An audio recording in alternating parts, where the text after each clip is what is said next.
ದೇವರಂತ ಪ್ರತ್ಯಕ್ಷ ಆಗ್ತಿರಲ್ಲದೆ ನೀವು ಎಲ್ಲ ಕುನ್ನಿ ನಾನು ಯಾರು ಅಂತ ನಿನಗಿನ್ನೂ ಅರ್ಥವಾಗಲಿಲ್ಲ ಅಲ್ಲ. ಕಾಲಲ್ಲಿರುವುದು ಮಚ್ಚೆ, ಕೈಯಲ್ಲಿರುವುದು ಮಚ್ಚು. ಈ ರೂಪವನ್ನು ನೋಡಿದರೆ ನಿನಗೆ ಗೊತ್ತಾಗಬೇಕು ನಾನು ಊರಮಕ್ಕ ವೀರ ಮದಕರಿ ಅಂತ. ಹೇ ದಳಪತಿ, ರಾಮ ರಾಜ್ಯದ ಕನಸು ಕಂಡ ಮಹಾತ್ಮ ಗಾಂಧೀಜಿಯವರ ಕನಸು ನನಸಾಗಬೇಕಾದರೆ ನಮ್ಮಂತ ಯುವಕರು ಅನ್ಯಾಯದ ವಿರುದ್ಧ ಉರಿದೇಳಬೇಕು. ಧರ್ಮಕ್ಕೆ ದ್ರೋಹ ಬಗೆದವರನ್ನು ಕಾಲಲ್ಲಿ ಹಾಕಿ ಬಂದಿರುವ ವೀರ ಮದಕರಿನಲ್ಲೇ ನಾನು. ಏ ಮದಕರಿ, ಈ ಊರಿಗೆ ಹೊಸಬ ಅಂತ ಕಾಣುತ್ತದೆ.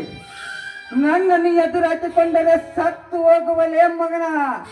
ಸತ್ತು ಹೋಗಲು ನಾನೇನು ಹೇಡಿಯ ವಂಶದಲ್ಲಿ ಹುಟ್ಟಿದವನಲ್ಲಲೇ.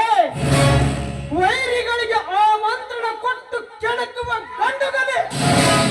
ಹೇ ದಳಪತಿ, ಇಷ್ಟು ದಿವಸ ಈ ಊರಿನಲ್ಲಿ ಅಧರ್ಮದ ದೊರೆಯಾಗಿ ಮೆರೆಯುತ್ತಿದ್ದ ನೀನಾಗೆ ನೀನು ತಿದ್ದಿಕೊಂಡರೆ ಸರಿ ಮಗನೇ. ಇರದಿದ್ದರೆ ಪ್ರತಿಯೊಂದು ಕ್ಷಣದಲ್ಲಿ ಸಿಡಿದಾಡುವೆ ನೀ ಮಾಡುವ ಕೃತಿಗೆ. ದುರ್ದಿಗೆಟ್ಟವನ ಮಾತನಾಡಬೇಕಲೇ ಕೊಳ್ಳಿಯ ಬಯಲ ಸೀಮೆಯ ಪೌತೂರಿನಾಕಿ ಬಂದಿಯ ಈ ನನ್ನ ಆಗಮನವೇ. ಏ ಮದಕರಿ, ನಾನು ಮನೆಯಿಂದ ಹೊರಟರೆ ನನ್ನ ಮುಟ್ಟಿ ನಮಸ್ಕರಿಸಿ ಮುಗಿಲಿ ನೋಡ್ತಾರೆ ಈ ಊರಿನ ಜನ. ಇಷ್ಟು ಧೈರ್ಯದಿಂದ ಮಾತನಾಡುವ ನೀನ್ಯಾವ ಪುಡುಗೋಸಿ? ಆಗಲೇ ಹೇಳಿದ್ದೀನಲ್ಲೇ ವೀರ ಮದಕರಿ ಅಂತ. ಹೇ ದಳಪತಿ, ಇಂದಿನಿಂದ ನಿನ್ನ ಪಾಪದ ಪುಸ್ತಕವನ್ನು ತೆರೆದು ನೋಡಬಹುದು.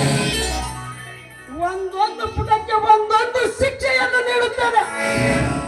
ಬಡವರ ರಕ್ತ ಏರಿ ಅನಾಥರ ಬದುಕಿಗೆ ಕೊಳ್ಳಿಯನ್ನಿಡುತ್ತಿರುವೆಯಲ್ಲ, ಆ ನಿನ್ನ ಅನ್ಯಾಯವನ್ನು ಸರಬಡಿದು ಈ ನಿನ್ನ ಅರಮನೆಯ ಮೇಲೆ ನಿಂತು ಕೇಕೆ ಹಾಕುವೆ ಮಗನೇ. ನೀನು ಎಷ್ಟು ಕಾಜು ಎಂದು ಬದರಿಕೊಂಡರು ನಿನ್ನ ಕೂಗಿಗೆ ಕರುಣೆ ತೋರಿಸುವರು ಯಾರು ಇಲ್ಲ. ಇಲ್ಲಿ ನಾನು ಹಾಕಿದ ಕೆರೆಯನ್ನು ದಾಟಿದರೆ ಅವರ ಮೈ ಒಳಗಿನ ಪರಿಯನ್ನು ಬೆಚ್ಚವಲೇ ಮಗನ.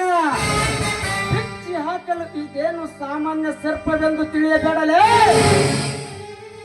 ನೊಂದವರ ಮನವನ್ನು ತಣಿಸಲು ಬಂದಿದ್ದೇನೆ ಕಾಳಿಂಗ ಸರ್ಪವಾಗಿ. ಹೇ ದಳಪತಿ, ನನ್ನ ಪ್ರಾಣದ ಪರಿವೇ ನನಗಿಲ್ಲ ಮಗನೇ. ಒಡ ಹುಟ್ಟಿದವರಂತೂ ಮೊದಲೇ ಇಲ್ಲ.